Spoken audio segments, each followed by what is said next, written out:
This is a story about freedom, solidarity, and the information that we consume. I began my research with the strong belief that if we would shift our focus from the individual to the collective of people, we would benefit from that both collectively and individually. I will give you two very different examples of how you could benefit from collectivity. First, one from a social perspective. With a universal basic income, we would never have to think about being able to afford housing or food. Perhaps we could even reconsider our identity versus work relation and focus on what is a valuable contribution to society instead of what makes the most money. Or we could start to work less and enjoy family life. Or work even more because you can now afford housekeeping, which saves you time and it allows you to save the money you need for that dream trip or solar panels. The second example is from a more capitalistic perspective. Let's look at cancer treatment. Cancer hits 1 of every 6 people in the world. If there are 1 billion people in the world that have the wealth to pay for cancer treatment, innovation will follow this demand, meaning that billions of dollars are invested in medical research. This has had a huge effect, but we are still nowhere near finding a cure for cancer. Now imagine if demand were higher. Imagine instead of 1 billion people being able to pay for a cure, there were 7 billion.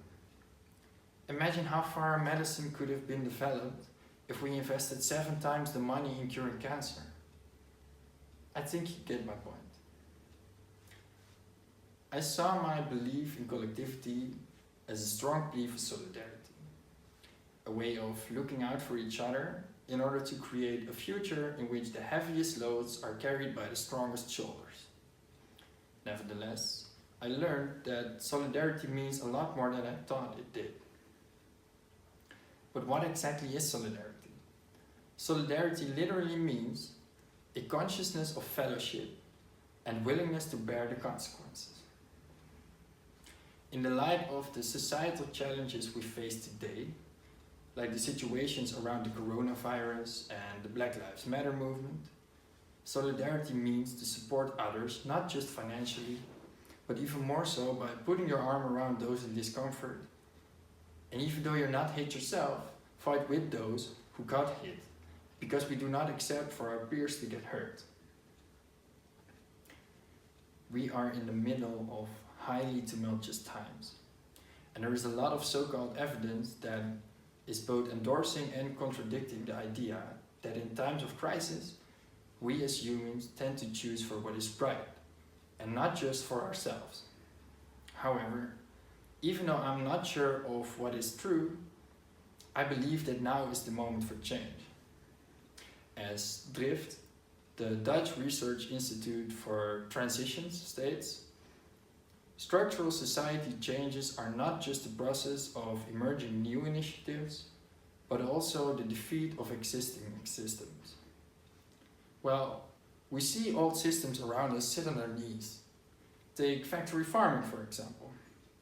Let's guide those old systems to their endings, organize the funeral, and welcome in the new. It is time to choose for solidarity. But how can we show solidarity when the world is as divided as it is nowadays? According to Oxfam Novib, the richest 2,100 people possess more than the poorest 4.6 billion. Let that sink in. The distinguishing of rich versus poor is not the only thing that divides us. Think about cultural differences, religion, and politics, for example.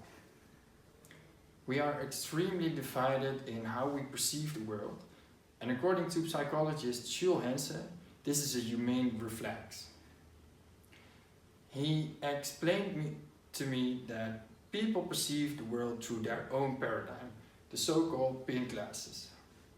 And everything we see or feel is first filtered through our own pair of glasses. This paradigm is influenced by every experience we've had so far. So cultural background, upbringing, education, and more. And is therefore mostly formed by nurture. People with different paradigms are likely to be divided and grouped with people that have paradigms more similar to their own. On the other hand, there are sources that state people have a natural tendency to surround themselves with like-minded people. We could argue that it is highly unlikely that we could ever live in an undivided world. However, I do not think that should be our aim. We can't all agree on everything, and people like people in which they recognize themselves.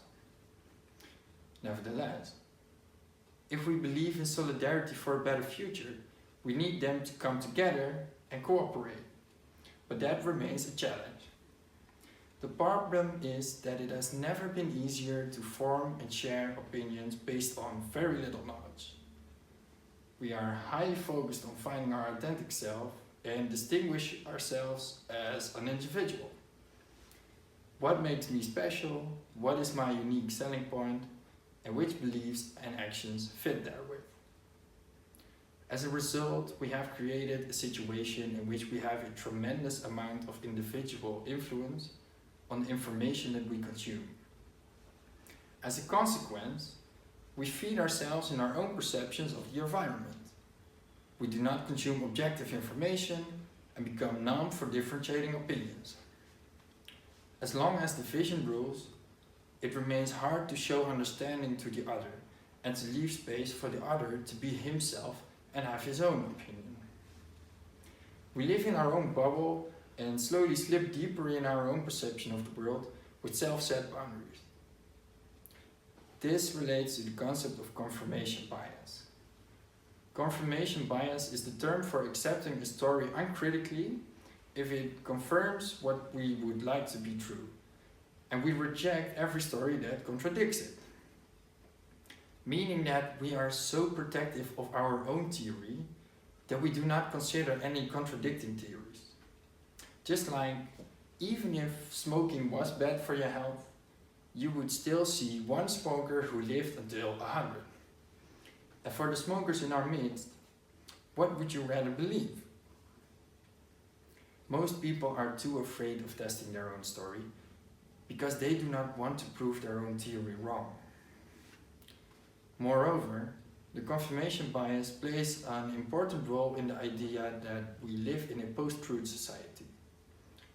Post-truth was the Oxford Dictionary's word of 2016, coincidentally the same year as Trump got elected.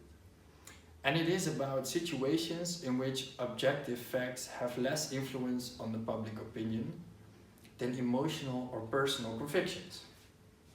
We only see what confirms our beliefs, and the availability of information does not make people better informed. It often just adds to the view they already had.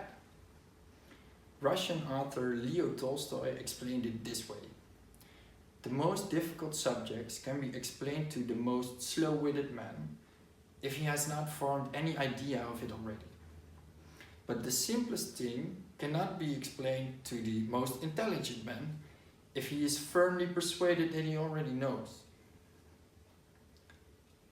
As much as I would like to deny it, I have to admit that I too am guilty of confirmation bias and feeding myself in my own perception of the world.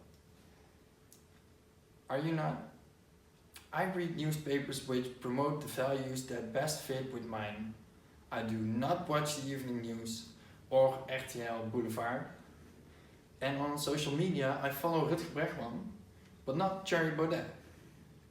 Even within this research, it was hard to stay objective, as I started it from the biased belief in collectivism.